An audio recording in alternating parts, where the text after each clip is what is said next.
Microphone of করে আমি বলতেছি।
প্রিয় দর্শক, ভিটিভি ইউএস এবং এমসিটিভি ইউএসের লেট নাইট শো কমিউনিটি ভিউজে আপনাদের সবাইকে আমন্ত্রণ জানাচ্ছি।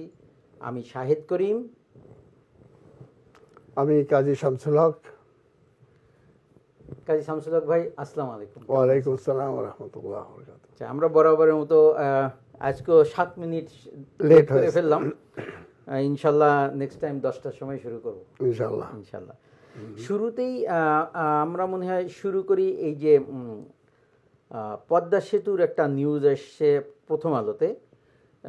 পদ্মা সেতু প্রকল্পে 1835 কোটি টাকা সাশ্রয় হয়েছে বলে জানিয়েছে সড়ক পরিবহন ও সেতু মন্ত্রণালয়ের উপদেষ্টা মুহাম্মদ ফজলুল কবির খান। তিনি জানান, পদ্মা সেতু প্রকল্পে সর্বশেষ প্রাক্কলিত ব্যয় ধরা হয়েছিল 32,605 কোটি 52 লাখ টাকা।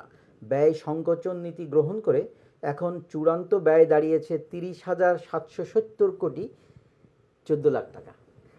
নিউজটা মনে আপনি নিউজটা আমি দেখেছি। নিউজটা আমি দেখেছি, পড়েছি আমি নিউজটা।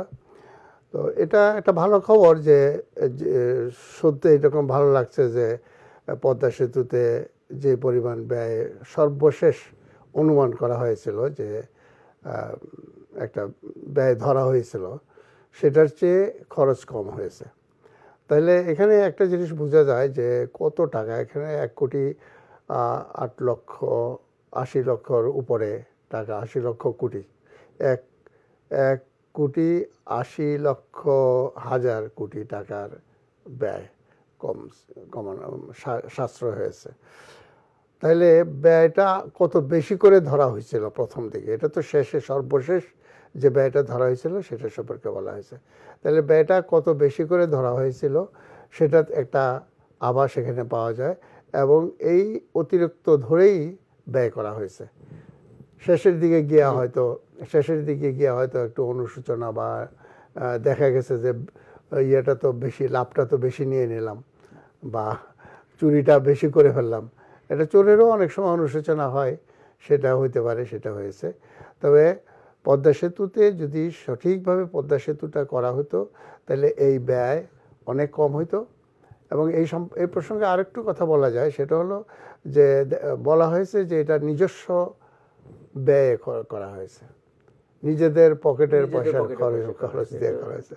আচ্ছা, নিজেদের পকেটটা যদি বাংলাদেশের পকেটের পয়সাও ধরেন, তাহলে সেটা তো ব্যয় তো হয়েছে বাংলাদেশেরই। এটা কেউ দেয় নাই, বোঝা গেল যে কোনো অনুদান আসে নাই বা ঋণও না। তাইলে এই টাকাটা বাংলাদেশের ছিল, এই বাংলাদেশ থেকেই টাকাটা চলে গেছে, এটা কিন্তু তা না। আসলে অনেক নামে ঋণ নেওয়া হয়েছে। সেই ঋণ এমনও নেওয়া হয়েছে যে উচ্চ হারে ঋণ নেওয়া হয়েছে, যাতে করে নিজেদের ইয়েটা দেখানো যায়, যে কৃতিত্ব দেখানো যায় যে আমরা পারি। ওই আমরা পারি কথাটার জন্যেই এই কাজটা বিগত সরকার করেছে এই কাজটা, না হলে এটা ব্যয় হতো। এখন পদ্মা সেতু হয়েছে, এটা ঠিক, পদ্মা সেতু থেকে ধাক্কা দিয়ে ফেলে দেওয়া এটারও আয়োজন হইতেছিল, আর চুপ করে ডুবিয়ে দেওয়ার এটারও ব্যবস্থা হইতেছিল, কিন্তু তারা সেই সুযোগ আর পান নাই, অতটা সুযোগ আর পান নাই। পদ্মা সেতু থেকে ধাক্কা দিয়ে ফেলে দেওয়া বা চুবিয়ে তোলা, এই দুইটার একটারও সুযোগ পান নাই, বরং তারাই অতলে তলিয়ে গেছেন। এবং আর ভবিষ্যতে কি হয় আল্লাহই জানে, এটা আমরা এখনো অনুমান করতে পারছি না, এবং কি হওয়া উচিত এটাও আমরা অনুমান করতে পারতেছি না। যে ধরনের দুঃসংবাদ এখনো আসতেছে, এই বিশেষ করে এই যে সর্বশেষ আপনার কোটা না মানে যেটা হলো যে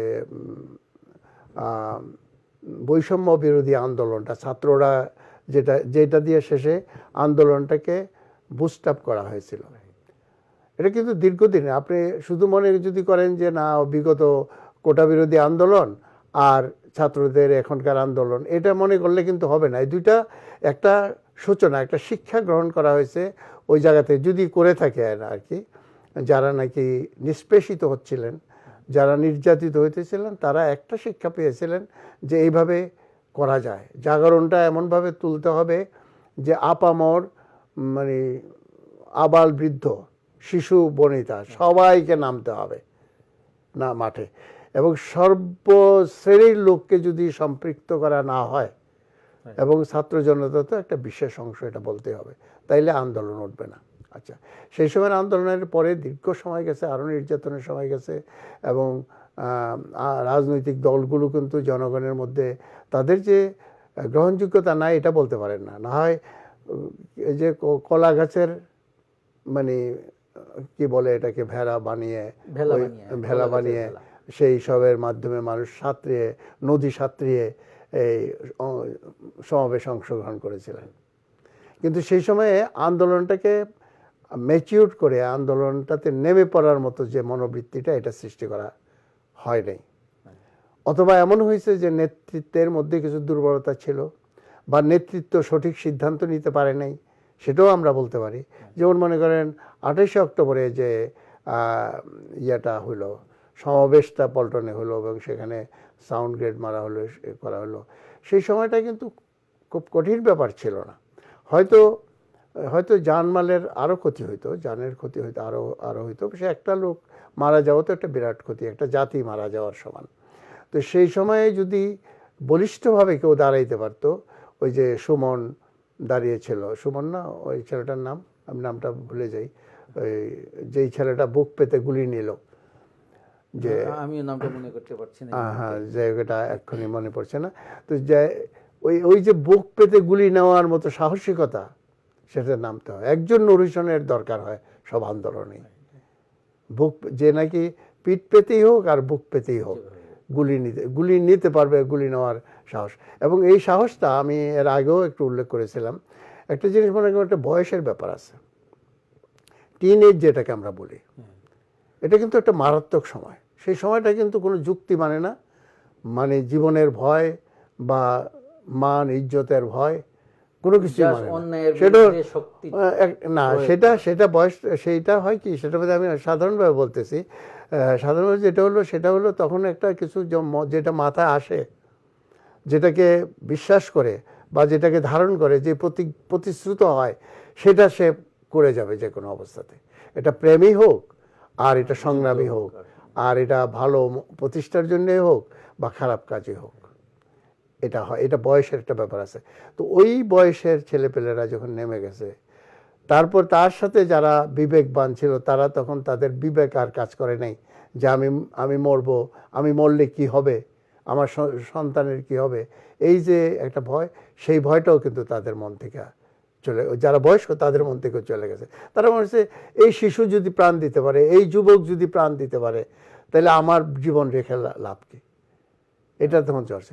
তখন ওই যে দলগুলি, রাজনৈতিক দলগুলো যেগুলো নাকি টুকটুক করে কাজ করতেছিল, বা আপনি মনে করেন যে বিভিন্ন সময়ে এক একটা জোয়ার এনেছিল আন্দোলনের মধ্যে, শেষ পর্যন্ত তারা দলীয় কোনো এমন নেতৃত্ব ছিল না যারা এটাকে ধরে আগে বাড়াবে, সেই নেতৃত্বটা তারা পেয়ে যায়। সেই নেতৃত্বটা আমি বলবো এই শিশু ইয়েরাই দিয়েছে, ছাত্ররাই দিয়েছে। আমি ছাত্রই বলবো, শিশু বলবো না, বা ধরেন তরুণ, কিশোর, ছাত্র জনতা, সব ছাত্রর সাথে তখন জনতা, রাজনীতিবিদ, সকল শ্রেণীর লোকরা মাঠে নেমে গেল। আমরা তো এটা দৃশ্যমান, অল্প সময়ের ব্যবধানে কিন্তু এই বিজয়টা আনা হয়েছিল। তো আপনি বলছিলেন যেটা, যে ওই কথাটা তুলেছিলেন ব্যয় নিয়ে, তো ব্যয়টা শুধু একটা ব্যয়ই না, এটা এত বেশি কিছু হয়েছে, এত বেশি কিছু নির্যাতন হয়েছে, এত কিছু নিষ্পেষণ হয়েছে, জুলুম চলছে, সেটার বিচার যে কি হবে সেটা আমরা মানে এখনো অনুমান করতে পারি না। এটা প্রসঙ্গে আমি বলি, কথা লম্বা হয়ে যাচ্ছে কিন্তু প্রাসঙ্গিক কথা। সেটা হলো, আরেকটা খবর বেরিয়েছে যে আজকে দেখা গেল যে কিছু ভিডিও ফুটেজ আরও বের হচ্ছে। এটা অনেক মারাত্মক, এটা কিন্তু আরও নৃশংসতার, মানে আমি খবরটা দিতেই মানে ইয়ে মনে করছি যে এত বড় খবর, যে পুলিশ তাদের পুলিশি ড্রেসে তারা ঠেলা গাড়িতে লাশের পর লাশ রাখতেছে। এই লাশ কোথাকার? এই লাশ তো অনেক দিনের না নিশ্চয়ই, যে লাশ উঠাইতে পারতেছে সেই লাশটা অনেক দিনের না। এটা আমরা 5ই মেয়ের লাশ মনে করব না, বা এর আগের মনে করব। এটা হলো ওই যে সময় নাকি বিদ্যুৎ না, আপনার ইন্টারনেট বন্ধ করে দেওয়া হলো। আচ্ছা, ওই সময় মনে হয় ওই সময়ে এত অগণিত মানুষ মারা গেছে। এবং এটা থেকে আমরা অনুমান করতে পারি ওই যে 5ই মেতে কি পরিমাণ বন্যায় মানুষ তো কতজন মারা গেছে। এটা আর তার আগেও না, এটা কত পুরনো হলে তো এটা এই সময়ের হতে পারে, ইন্টারনেট বন্ধ করে দিয়ে তারপরে বন্ধ করে দিয়ে, যে মনে করেন যে 16 জুলাই থেকে নিয়ে 23 জুলাই পর্যন্ত আন্দোলনের যে অবস্থাটা ছিল, এই সময়তে এই সমস্ত দুঃসহ ঘটনাগুলি ঘটে। এবং সেই সময়ই এই মানুষগুলিকে বা এই তরুণগুলিকে সবকে মারা হয়েছে। কিভাবে মারছে মানুষকে, পাখির মতো। আওয়ামী লীগের লোকজনই সাক্ষী, আওয়ামী লীগের লোকজনই সাক্ষী। এখন দেখবেন যে আওয়ামী লীগের লোক বেরোবে। আজকে আমি একটা নিউজ দেখলাম যে আওয়ামী লীগকে আবার সংগঠিত করতেছে কিছু লোকের মধ্যে, হয়তো সিনিয়র মধ্যে, এটা সিনহা সাহেব, যে সাইদ সিনহা, যে উনি একজন আসলে স্পষ্টবাদী লোক ছিলেন সেই সময়, যদিও ভয়ে পুরো সত্য বলতে পারতেন না, কিন্তু কিছু সত্য উনি বলতেন। তা উনি বললেন যে কয়েকজন নেতার নাম নিলেন, যে তাদের সমন্বয়ে একটা আন্দোলন, একটা প্রচেষ্টা চলছে আওয়ামী লীগকে পুনর্গঠন করার জন্য, সুগঠিত করা। তো আওয়ামী লীগকে আমিও মনে করি যে একটা পুরনো দল, তার বহু সমর্থক আছে, যারা সমর্থন ওই সময়ে কথা বলে নাই, এটা একটা অপরাধ। অন্যায় দেখে কথা বলে নাই যে সেটা অপরাধ, বরং যারা কথা বলছে তাদেরকে দমন করা হয়েছে। তাদের ভয়েও মানুষ সত্য কথা বলতে পারেনি, সবসময় তাদের এই ভয়টা ছিল। তো যাই হোক, সেই লোকগুলিকে যদি যারা নাকি, একটু ব্রেক ইন করি, ভুলে যাবো নাহলে। এখন তো আওয়ামী লীগের এই যে ভদ্রলোকের কথা বললেন, উনি তো জানে ওই সময় কারা অত্যাচার করছে, অবিচার করেছে, ডেফিনেটলি উনি জানেন, অবশ্যই জানেন। উনি কেন লিস্ট দিচ্ছে না, পয়েন্ট আউট করতে? অবশ্যই তাদের দেওয়া, উপদেষ্টা সরকারকে দেওয়া না। এতটুকু কথা যখন উনি বলছেন যে আওয়ামী লীগকে এভাবে পুনর্গঠন করা হচ্ছে, তো তিনি আওয়ামী লীগের লোক, কিন্তু আওয়ামী লীগের কোনো জঘন্য চরিত্রের লোক না উনি, কিন্তু বিভিন্ন কাজকে উনি সমর্থন, যৌক্তিক। ঠিক আছে, আমি মনে করি যে ঠিক আছে, পুনর্গঠন করছে, ভালো কথা। তাহলে আওয়ামী লীগের যেসব অসভ্য, অত্যাচারিত মানুষের মানুষ অত্যাচার হয়েছে, যাদের দ্বারা অত্যাচারিত যারা, তারা তো বিচার চায়, তাই না? যারা অত্যাচারিত হয়েছে, তাই না? তো সেই বিচারের জন্য আওয়ামী লীগের যদি পুনর্গঠন করে, তাহলে তাদেরকে শনাক্ত করা দরকার, বের করে দেওয়া দরকার, নাহলে তো আবার সেই একই কাজ। আমরা আশা করব এই যে বিচার কার্যে তারা সহযোগিতা করবে। এক্স্যাক্টলি, তারা যদি সহযোগিতা করে, এটা একটা কাফারা হবে তাদের, মানে এটা একটা তাদের যে তরফ থেকে এটা ইয়ে করা হলো আর কি, এটাকে মানে তাদের কম্পেনসেশন Compensation দেওয়া হলো। কম্পেনসেশন দেওয়া হলো। তো কাজে এটা হওয়া উচিত 1 নম্বর। আর 2 নম্বর হলো যারা সত্য কথা তখন বলতে পারে নাই তাদের সেটা স্বীকার করে মাপ চাওয়া উচিত জাতির কাছে, বুঝে তখন তখন Right, এটা একটা ভালো কথা বলছেন। হ্যাঁ, তখনও একটা কিছু বোঝা যাবে যে না তাদের মনে ভয়ে অন্তত কথা বলতে পারে। ঘৃণাটা ছিল, তারা ভয়ে কথা বলতে পারে না। এবং তারা যেন আর যারা নাকি দলের চোর এবং ইয়েরা ছিল, দুষ্কৃতিকারীরা ছিল, যারা নাকি ডাকাত ছিল, তাদেরকে কোনোভাবে তারা আশ্রয় দিবে না। এই যারা রাজনৈতিকভাবে যে আমার দলের লোক, আমাকে আমি বিভিন্নভাবে তাদের সহযোগিতা পেয়েছি, কিন্তু চোরকে ধরিয়ে দেওয়াটাই হলো আসল কাজ। কিন্তু চোরকে কিন্তু বেহাতে দেওয়াটা আসল কাজ হবে না, ওটা আরেকটা খারাপ কাজ হবে। Right. এটা জনতার হাতে না দিয়ে, ক্রুদ্ধ জনতার হাতে না দিয়ে, এটা যারা নাকি আইন শৃঙ্খলা রক্ষাকারী বাহিনী আছে তাদের হাতে, পুলিশের হাতে দেখ, র্যাবের হাতে দেখ, বা আর্মির হাতে দেখ। আর্মিও যাদেরকে গ্রহণ করতেছে তারা আবার পুলিশ প্রশাসনে তাদেরকে হস্তান্তর করতেছে। এই কতগুলি কাজ খুবই ভালো চলতেছে এই সরকারের আমলে। এবং আগের সরকারের মতো, আগের যে ধরনের অন্তর্বর্তীকালীন সরকার যারা হয়েছিলেন তাদের মতো ওরকম না, ওরকম তাড়াহুড়োও না, আবার ওইরকম ঢালাওভাবেও না। কিছু বিচার বিশ্লেষণ করে, বিবেচনা করে তারা কাজ করতেছেন। তবে তাদের কাজ সম্পর্কেও কিছু আলোচনা আছে, এবং রাজনৈতিক দলগুলো কিছু প্রশ্ন তুলেছিল।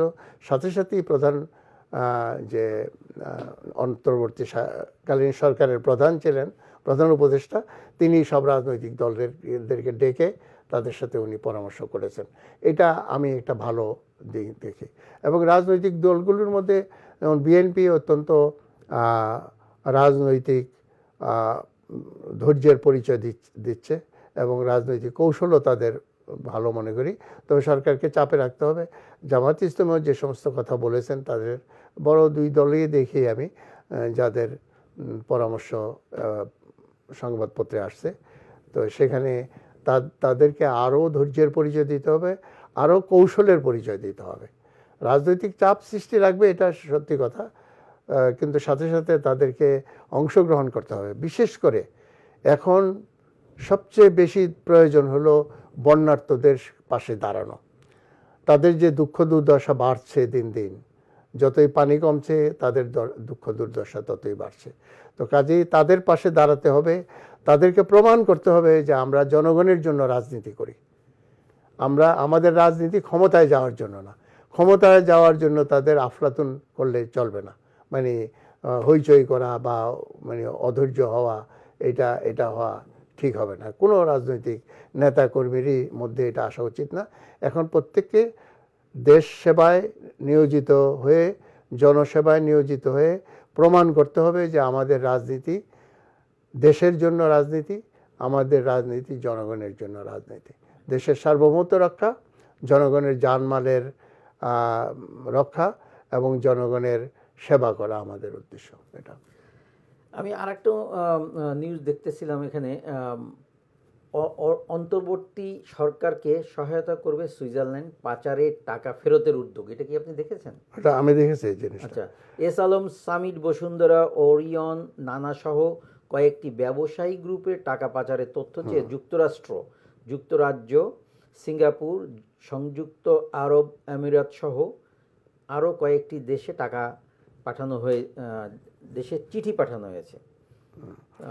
এই আপনি যদি দেখে থাকেন, যদি আপনি কিছু বলেন। যে আমি এটা প্রসঙ্গে আপনার যে খবরটা আপনি দিলেন, এটা প্রসঙ্গে আমি বলবো।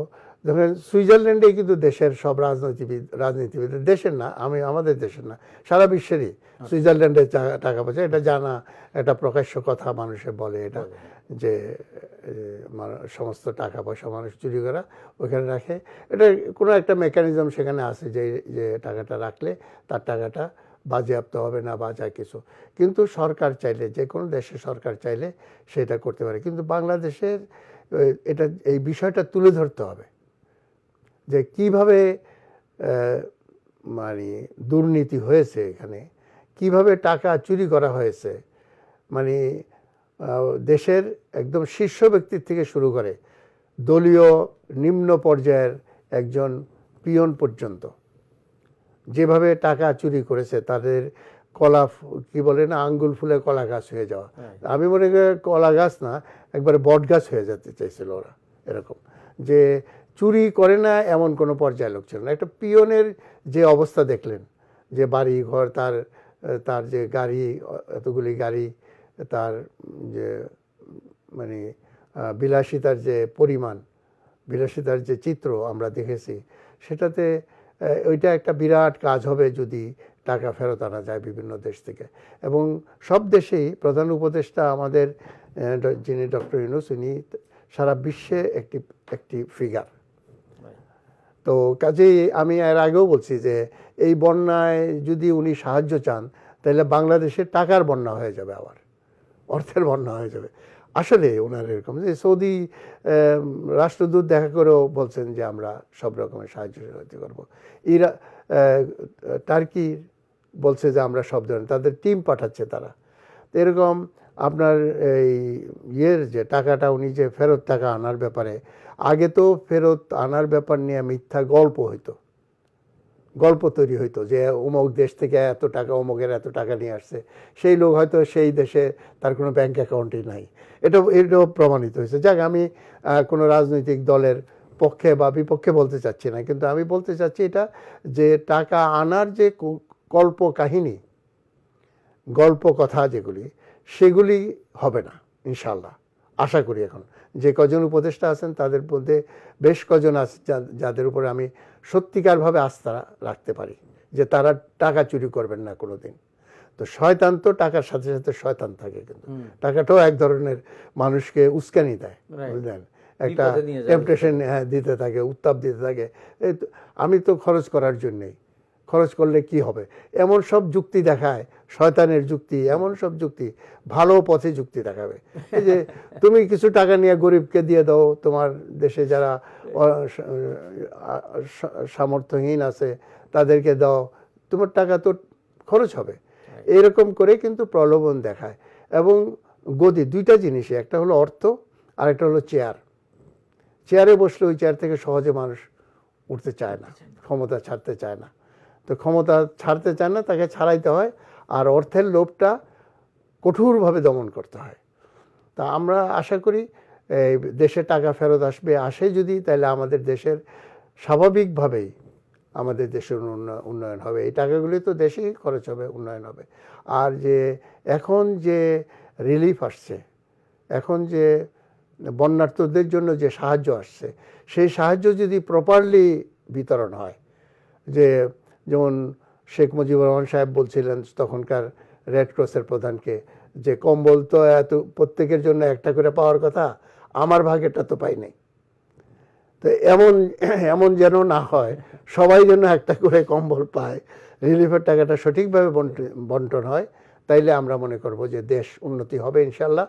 আর ওই যে আপনি বললেন যে বিভিন্ন দেশ থেকে টাকা আনার জন্য, এটা বিভিন্ন দেশকে বলা হয়েছে, চিঠি দেওয়া হয়েছে, এটা কিন্তু কাজ চলছে ভিতরে।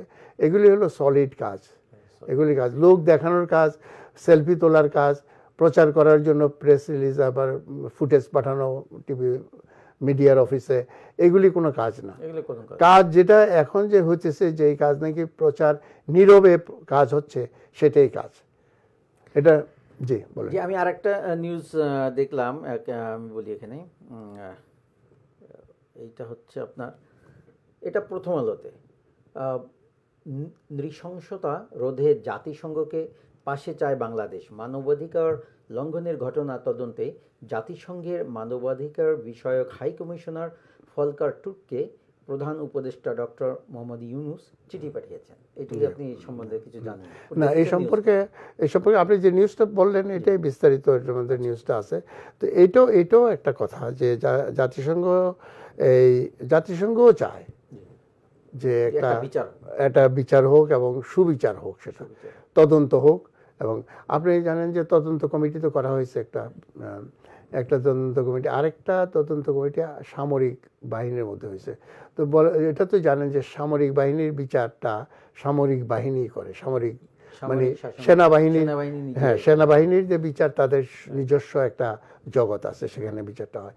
এই জন্যেই এটা নিয়ে সাধারণভাবে অন্য ওরা তো প্রশাসনে। মানে কোর্ট মার্শাল বলেন না, না না হ্যাঁ, না ওদেরটাও কোর্ট মার্শালি, ওদেরটা সরি আমি It's all right. হ্যাঁ এক্ষুনি আমি একটু বিভ্রান্ত, আমি ভুলে গেছি হ্যাঁ এই সেটা মুহূর্তে। হয়ে গেছে।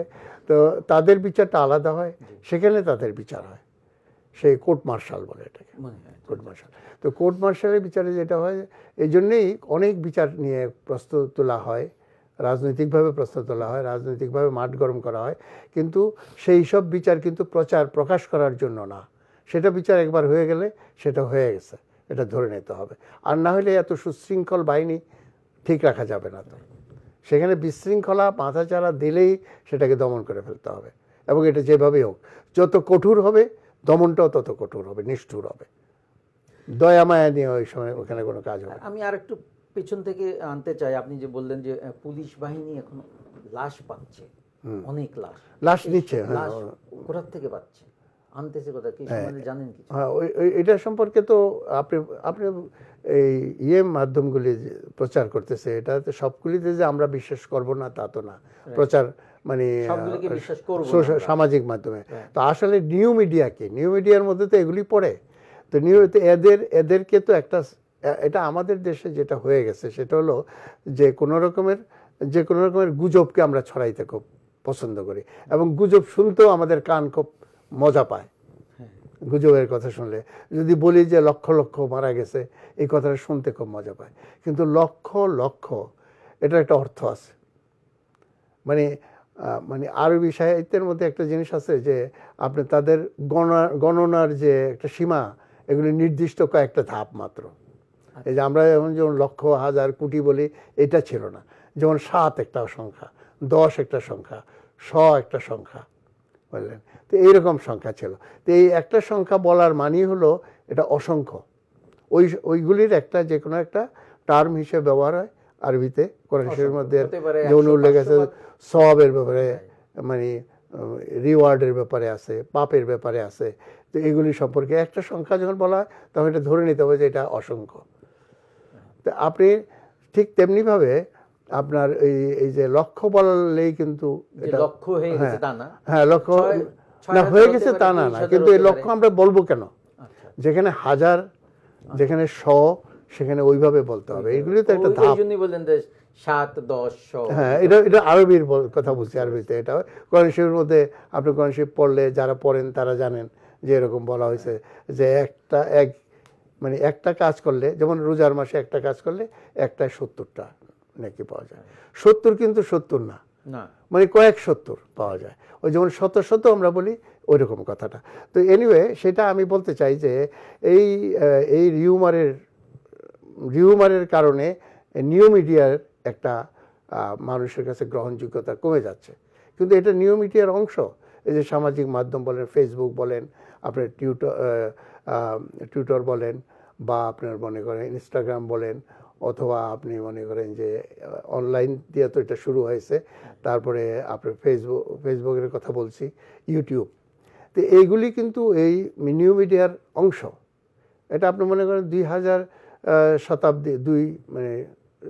শতাব্দী যে সহস্রাব্দ, তখন থেকে কিন্তু এই নিউ মিডিয়াটা শুরু হয়েছে। বেশি দিনের না, অল্প দিনের। এখনও নিউ মিডিয়া, এখন আমরা তো ট্রেডিশনাল মিডিয়া যেটা, সেটা থেকে আমরা বেরিয়ে আসতে পারি না এখনও। এটা কিন্তু নিউ মিডিয়াটাও এখন ব্যবহারটা কমে, এটা নিউ মিডিয়ার ব্যবহারটা কিছুটা আমাদের কাছে পুরনো মনে হইতেছে।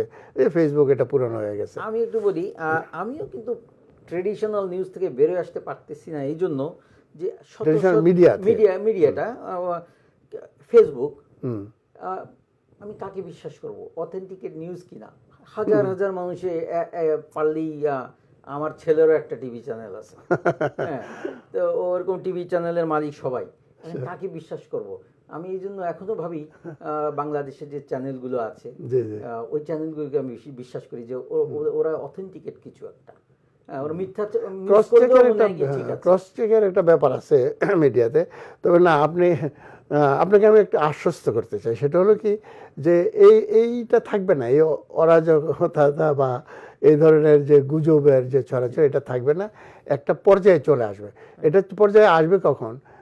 একটা জিনিস হলো মিডিয়া জনগণকে শিক্ষিত করে, রাইট। আবার জনগণও মিডিয়াকে কন্ট্রোল করে।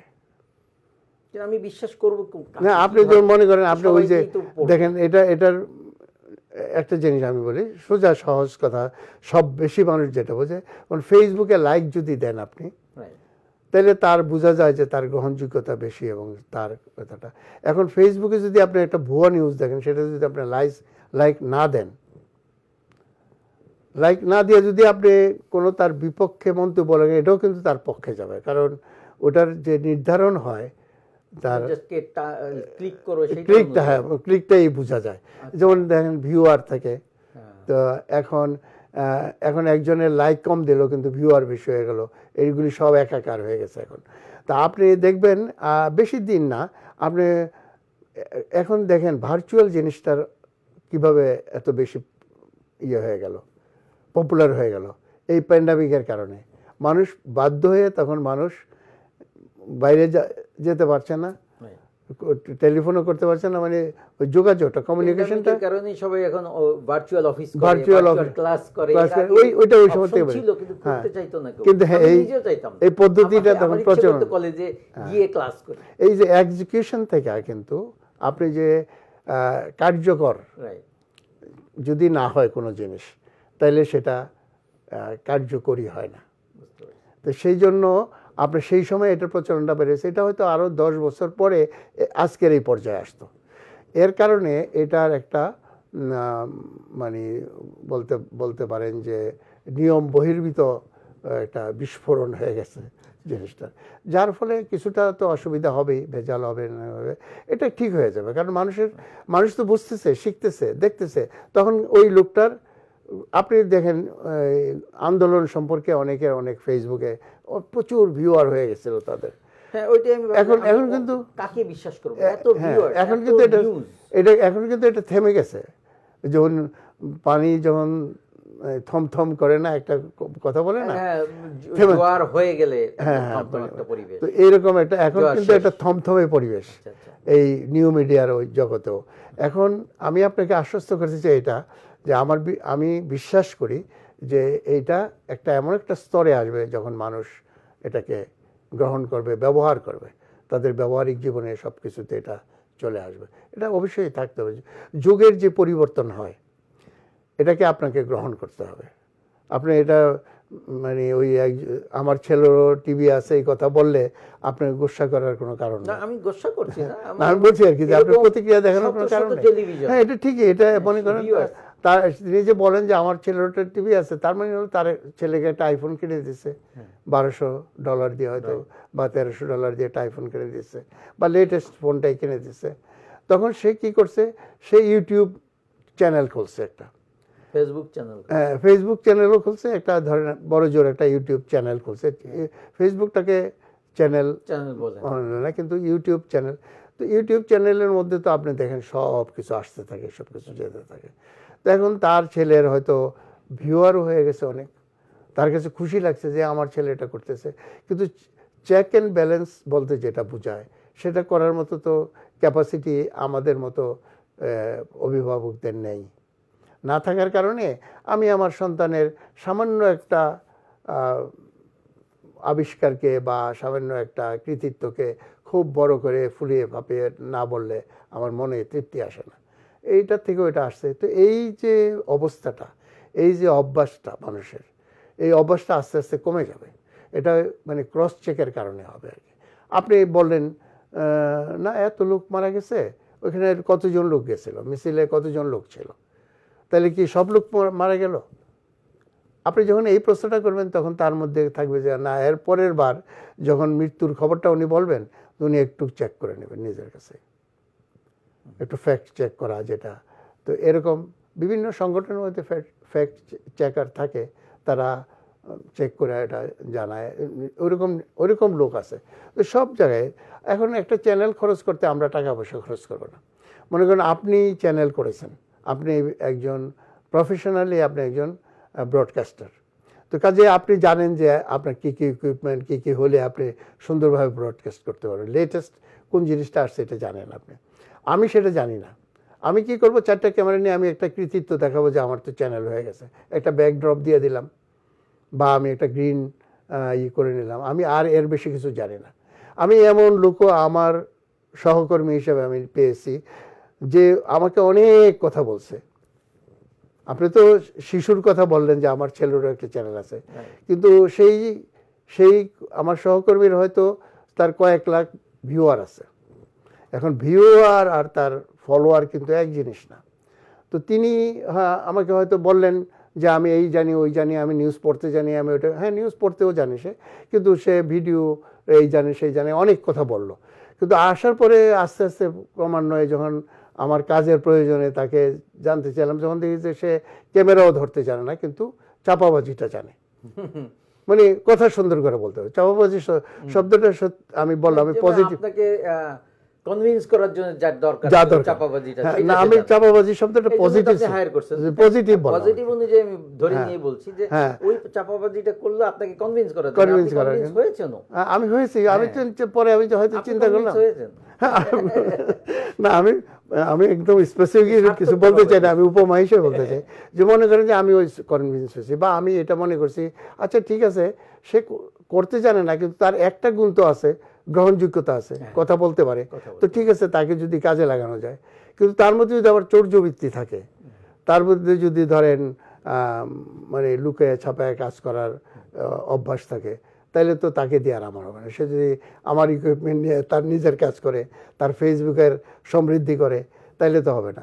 তো এই যে জিনিসটা, এগুলো কিন্তু চলে যাবে। একজন লোক, আমি কয়েকদিন আগে অন্য আরেক জায়গায় একটা মিডিয়া প্রসঙ্গে সেখানে একজন লোকের একটা দেখলাম, কি বলে যে বায়োডাটা দেখলাম। এটা বায়োডাটা বাংলাদেশের কথা আমি বললাম আর কি, এটা হলো সিভি, হ্যাঁ সিভি দেখলাম। তো সিভি দেখে তো আমি নিজে আকৃষ্ট, রেজুমি যেটাকে বলি, হ্যাঁ রেজুমি যেটা বলি, আমি আকৃষ্ট হয়ে গেছি যে এরকম ছেলে তো আমার দরকার ছিল। এই ছেলেটা ওখানে চলে গেল, একটু আগে যদি হইতো তাহলে তো আমি তাকে নিয়ে নিতে পারতাম। তো সেখানে তার অ্যাপয়েন্টমেন্ট হয়েছে, ভাগ্যক্রমে ওখানেও আমি একজন প্রাসঙ্গিক ব্যক্তি, সেই হিসাবে আমি গিয়ে দেখলাম যে সে হয়তো, মনে করেন আমি সাপোজ উদাহরণ দিয়ে বলি, এটা কাজে আসবে, আমার মনে হয় আমাদের দর্শকদেরও কাজে আসবে, এবং এটা খুব আমরা অপ্রাসঙ্গিক কথা বলছি না। তো সেখানে হয়তো আমি তাকে জিজ্ঞেস করলাম যে তুমি যে ভিডিও এডিট করো এটা কোন সফটওয়্যার ব্যবহার করো? তখন সে ভেবা চেকা খেয়ে গেল, সে কোনো সফটওয়্যারের নামই বলতে পারলো না, অথচ সে রিজুমের মধ্যে লিখছে। কিন্তু এই ছেলেটা আবার দ্বিতীয়বার যখন কোথাও তার সিভি দিতে যাবে, তখন সে নিশ্চয়ই চিন্তা করবে যে আমার এটার পরীক্ষা হতে পারে, সবাই তো পরীক্ষা ছাড়াই আমাকে নিয়ে নেবে না, এবং এখানে তো পরীক্ষা হয়, ইন্টারভিউতে পরীক্ষা। তো এটাই আমি এই জন্য বলছি, আমি গোসা শব্দটা বললাম এই জন্য যে আপনি এটা নিয়ে বিচলিত হবেন না। আমি অথেন্টিকেশন চাই, মানে অথেন্টিকেট নিউজ কার? এত শত শত চ্যানেল ফেসবুকে আছে, ইউটিউবে আছে, আমি কাকে বিশ্বাস করবো? না, এটার জন্য আপনাকে ক্রস চেক করতে হবে। আমি নিউ ইয়র্কে বসে বাংলাদেশের খবর নিচ্ছি, কিন্তু অনেক নিউজ, বিভিন্ন এক একজনে এক এক রকমের। হ্যাঁ, না এখন ধরেন না, মিডিয়ার তো একটা ব্যাপক ব্যবহার হচ্ছে মিডিয়াটা। যেমন এই যে বন্যার নিউজ, আগে তো আমরা বন্যার নিউজ শুনতাম, তাই না? একটা পত্রিকাতে একটা ফুটেজ পাইতাম, কিন্তু এখন একটা পত্রিকার একটা টেলিভিশন মিডিয়ার কথা শুনলাম, সেখানকার একজন কাজ করেন একজন কর্মী, তিনি আমাকে বললেন 80,000 তাদের সহযোগী, মানে সারা দেশে তাদের প্রতিনিধি আছে, বিভিন্ন শহরে আছে, এবং বিভিন্ন জায়গায় বিভিন্ন লোক, এবং বিভিন্ন অনেক খরচ। তো 80,000 লোক যদি থাকে, আমি 80,000 বাদ দিলাম, তাহলে অন্তত 20,000 লোক তো হবে একটা মিডিয়াতে। তো একটা মিডিয়া যদি 20,000 লোক কাজ করে, তাহলে 20,000 জায়গা থেকে সে তো মুখে বলে দিলে কাজ হবে না, সে ভিডিও দেখাইতে পারবে।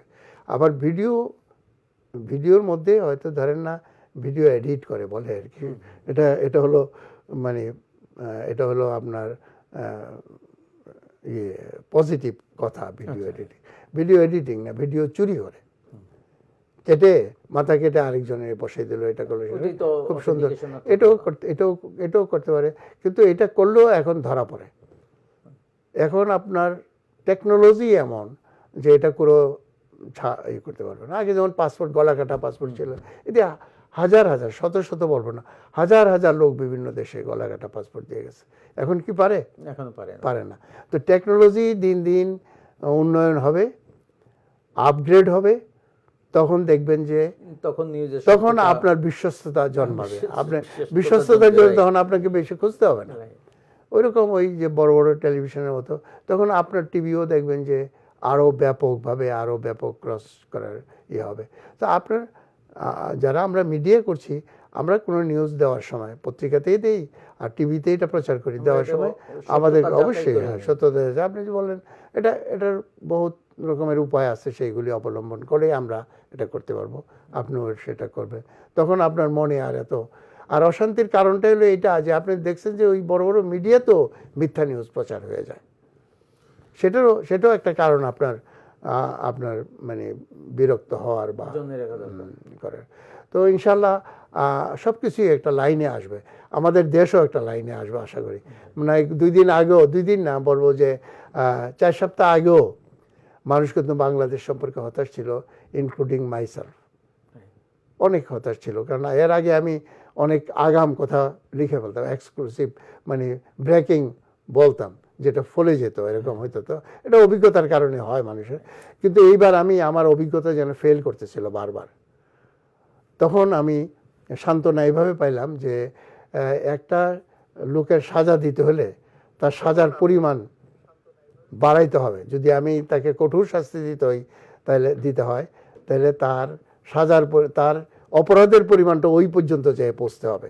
তো আল্লাহ তাআলার হাতে হয়তো এই যারা নাকি আমাদের উপরে জুলুম নির্যাতন চালাইছিল, আয়নাগরের মতো অমানবিক একটা ব্যবস্থার সৃষ্টি করেছিল, তাদের সাজাটা আরও বেশি হওয়ার জন্য তাদেরকে আরও জনসমক্ষে তাদের অপরাধকে আরও বাড়াই দেওয়ার আল্লাহ তাআলা হয়তো চিন্তা করছেন।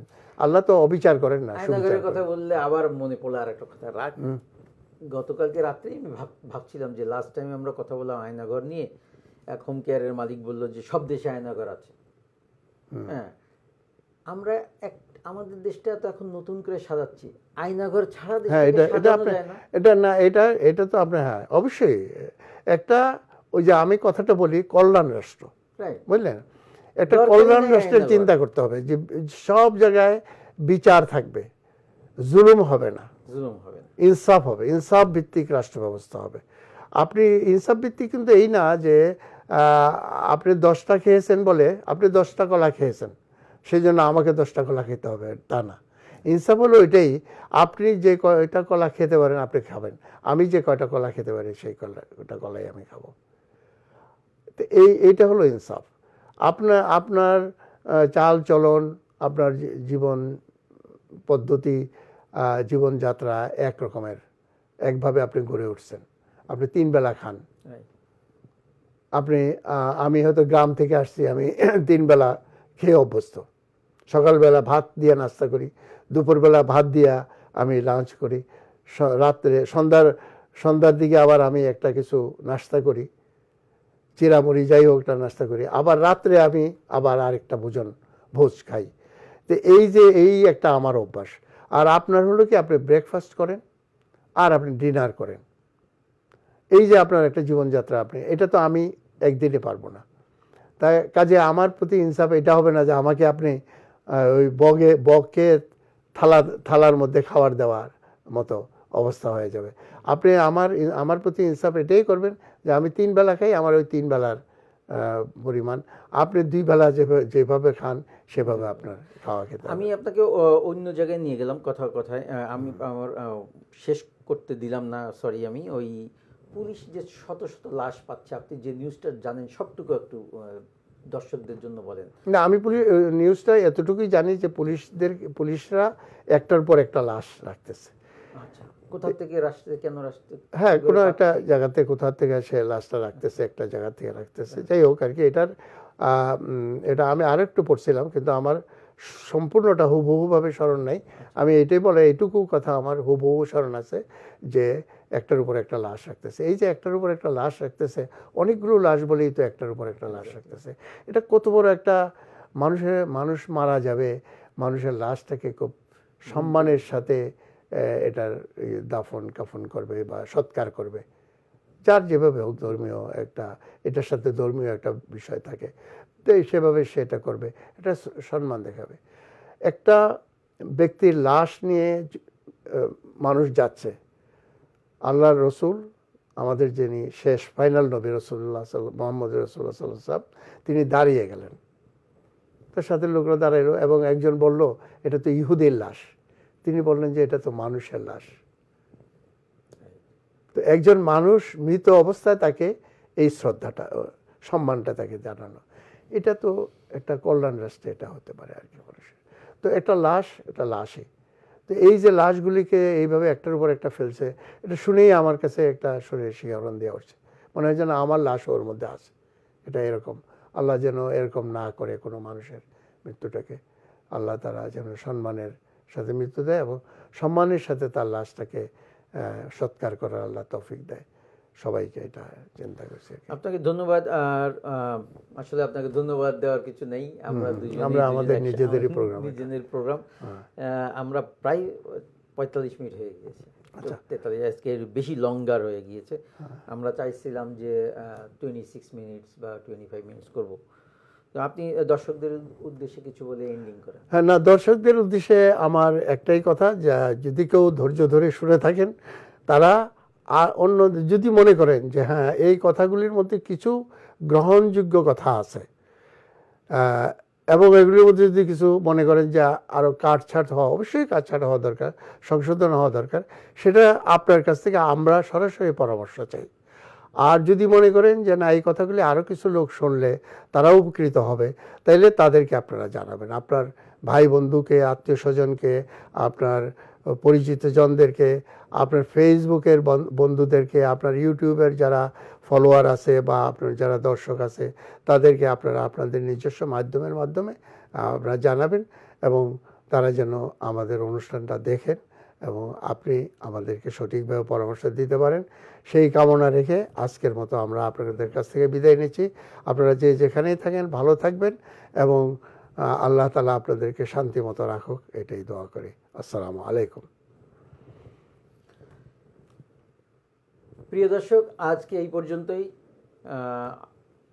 মঙ্গলবার আবার শুক্রবার আমাদের অনুষ্ঠান 10টার সময়, এক্স্যাক্টলি 10টার সময় আমরা করবার চেষ্টা করব এবং করব। আজকে 7 মিনিট লেট হয়েছে, আমরা 1 ঘন্টাও লেট করেছি শুরুতে। কাজী ভাই আপনি জানেন আমরা শুরুতে 1 ঘন্টা দেরি হয়ে গেছে, কিন্তু এখন আমরা টাইম গুছিয়ে নিয়ে এসেছি, আমরা 10টাই করব। আর আমরা আরেকটা জিনিস করছি যে এবার টুইসডেতে আমরা জুমে দর্শকদের নিতে পারবো, নিয়ে আসবো। হ্যাঁ, এটা নিব জুমে, যদি কেউ আসতে চায় আমরা লিংক দিই। অবশ্যই না, এটা আপনার প্রতি সবারই বিশ্বাস থাকবে, মানে থাকে, একটা আগ্রহ থাকবে। আপনি জুমেই করেন আর ফেসবুকেই করেন আর আপনি টিভি স্ক্রিনেই করেন, ক্যামেরার সামনে করেন, আপনি এখন হয়তো 3টা ক্যামেরা ব্যবহার করতেছেন, এটা হয়তো অনেকে জানেও না। তা আপনি করলে এটা প্রফেশনালি করবেন, জুমে করলেও এটা সুন্দর। আমাদের স্টুডিওতে আমরা থাকবো, জুমে আসবে, হ্যাঁ জুমে জয়েন করবে, যাকে যে জয়েন করবে সে না, বলছি যে সেটাও আপনি নিশ্চয়ই প্রফেশনালি করবেন, এটা আমরা বিশ্বাস করি এবং ইনশাআল্লাহ সেভাবে আপনারা ভোগ করতে পারবেন, প্রত্যেকেই অংশগ্রহণ করতে পারবেন, এটা আমরা নিশ্চয় দিতে পারি। হয়তো খুব ভিড় হয়ে গেলে, সংখ্যা বেশি হয়ে গেলে আমরা মানে অগ্রাধিকার ভিত্তিতে দেওয়ার চেষ্টা করব ইনশাআল্লাহ। তাহলে আজকে এই পর্যন্তই, আমরা দর্শকদের কাছ থেকে বিদায় নিচ্ছি। দর্শক আপনারা ভালো থাকবেন, সুস্থ থাকবেন।